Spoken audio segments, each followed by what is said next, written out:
Hello and welcome to our very first flipped classroom lesson. Today we're talking about functions. We have input, output, tables.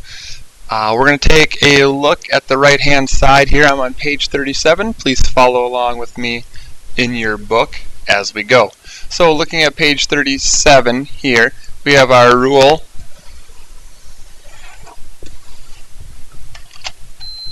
We have our rule table right here, and our rule says we're going to be adding 3 every time. We're going to put a number in, and we're going to add 3, and we're going to get a number out. So when I put a 0 in and I add 3, I get a 3 out. When I put a 1 in and I add 3, we get a 4, 2 in, add 3, 5, 5 in, add 3, 8. Now the trick is putting in a 9, we're going to add 3, and what are we going to get out?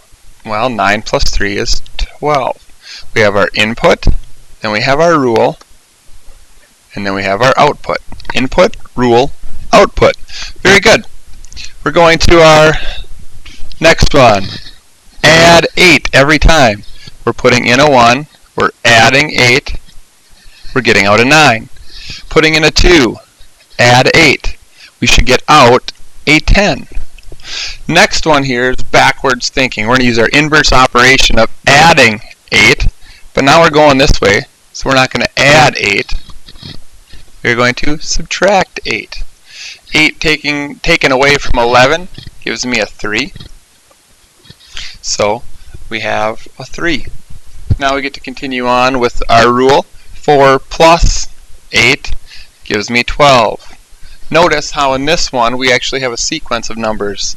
9, 10, 11, 12, 13, and it followed a pattern. The reason it followed a pattern is this went 1, 2, 3, 4, 5. They went in a sequential order so we could run a pattern that way. We have our input. Then we need our rule, which is plus 8. So input number plus 8 equals our output. Alright, our output number. Now, number 2, rule. Multiply by 5. So again, we'll take our 0 times 5. 0 times 5 is still 0. 6 times 5 gives me 30. 8 times 5 is 40.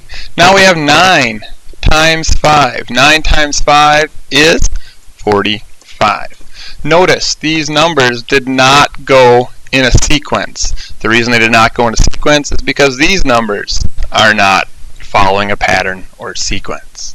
So to find our input number that is missing right over here, we need to go backwards, inverse operation. So instead of timesing 5, we are going to divide by 5, and 20 divided by 5 is 4. Our equation will be input, and I'm just going to use an I for input. Our rule times 5 equals our output. Very good. Number 3, we do not have our rule, so this time we need to find the rule. 0 doesn't really help us. 2 to 8 helps us. How do we go from a 2 to an 8? Well, we either add 6 or we multiply by 4. To figure that out, we'll look at our 3. What is our 3 to 12? Well, now it's clear. It has to be times 4 because 3 times 4 is 12. Check out our 4 just to be sure. 4 times 4, 16. Our rule is times 4. Alright, now we can actually go ahead and solve for the missing spaces. So if we take 0 times 4, 0 times 4 is still 0. 24 is our backwards inverse, so instead of timesing by 4, we're going to want to divide by 4. 24 divided by 4 gives me our 6. So 6 works out very well. To write our rule, input, rule equals output. I'd like you to pause the video right now. See if you can complete number 4 on your own. Pause the video, complete number 4, and then I will do it with you. Press pause now. Welcome back. We're here looking at number 4. 7 to 14. We are either adding 7 or times 2. We'll have to figure out which one it is. Then I look here at 15 to 22, and that is definitely an add 7 11 plus 7 equals our 18, so it must be a plus 7. Our rule is plus 7. This is the bad marker, so bear with me. Now, we can go ahead and apply this. So let's take a look, and plus 7, 2 plus 7. 2 plus 7 is 9. So we get a 9 plus 7. We're now doing the inverse again, so we're going backwards. So we're going to divide. Not divide, I'm sorry. We're going to subtract 7. 10 minus 7 gives me a 3. So we're missing a 3. Again, input. Our rule, plus 7, equals our output. Very good. Turning to the very next page, page 38. Here we took the exact same table, but now we've turned it sideways. So instead of having it go vertically, we're now going horizontally. We are also introducing the word variable. So instead of having the I's for input and the O for output, we're going to have specific letters, like in our example here, we're going to have a D and an F. So we have to write a rule in words and write an equation for this. Well, let's take a look here. This is the number of days late, and here is late fees. So it looks like if you are 1 day late, you're going to get penalized 10 cents. If you are 2 days late, your penalty will be 20 cents. 3 days, 30 cents. 4 days, 40. 5 days, 50 cents. So it sure looks to me like there's a late fee of 10 cents per day. Well, how do we write that as an equation? Well, our fee F, which is over here, is equal to 10 cents times the number of days. So D for days, 10 cents per day. F, the fee, is 10 cents per day. Number 6, rule in words, equation. We have bicycles and wheels, and this seems logical here because one bicycle has 2 wheels. 3 bicycles have 6 wheels. 5 bicycles have 10 wheels. So the missing piece is, well, if I have 4 wheels, I know that I have 2 bicycles going down the street. Because 2 bikes, they each have 2 wheels. 2 bikes, 4 wheels. Now I have 4 bicycles. How many wheels would I see?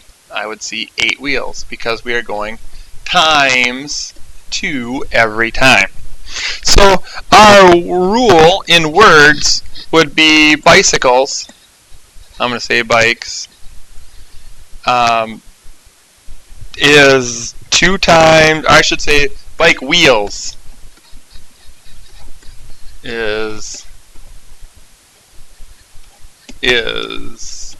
2 times the bikes, because for every bike there's 2 wheels. So our equation would be that we have wheels, W, is equal to 2B. 2 times the number of bicycles will give us the number of wheels that we have. Our next one, rule in words. We have tricycles this time, T, and we have wheels again, so this will be very similar. Alright, this time though we have 1 trike, 3 wheels, 2 trikes, 6 wheels. How many are going to be for 9? Well, 1, 2, 3, 4, 5, so the 3 fits the pattern. It also fits our rule because 3 times 3 gives me 9. 3 times 3 gives me 9. 4 times 3.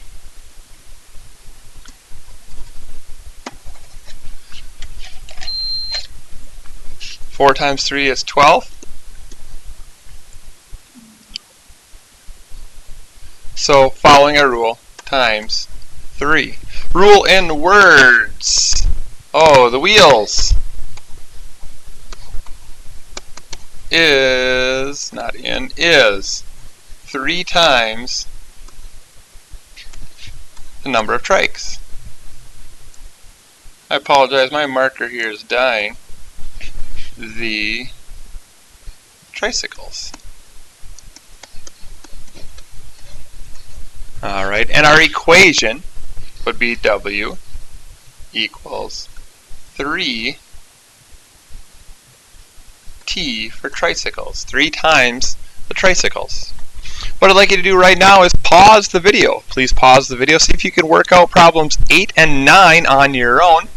If you can, that is awesome. If you can't, don't worry. Just press play and I will walk you through it. If you do get it, press play and I will double check and make sure you have everything correct. Welcome back. We're at number 8. We're looking at tickets versus the cost in dollars. So, 1 ticket costs $7, 2 tickets cost $14, 3 tickets, 4 tickets cost $28. So how much would 3 tickets be? Well, sure looks like we're going times 7. 1 times 7 is 7. 2 times 7 is 14. So 3 times 7 is 21. 4 times 7 is 28. And then working our inverse, how many times 7 would be 35? Well, 5. So our rule in words would be the cost is $7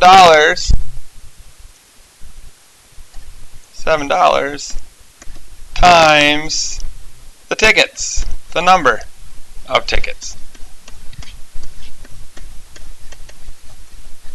Alright, so to write an equation, dollars would be equal to 7 times the tickets. Because it's $7 per ticket, the cost in dollars is equal to 7T.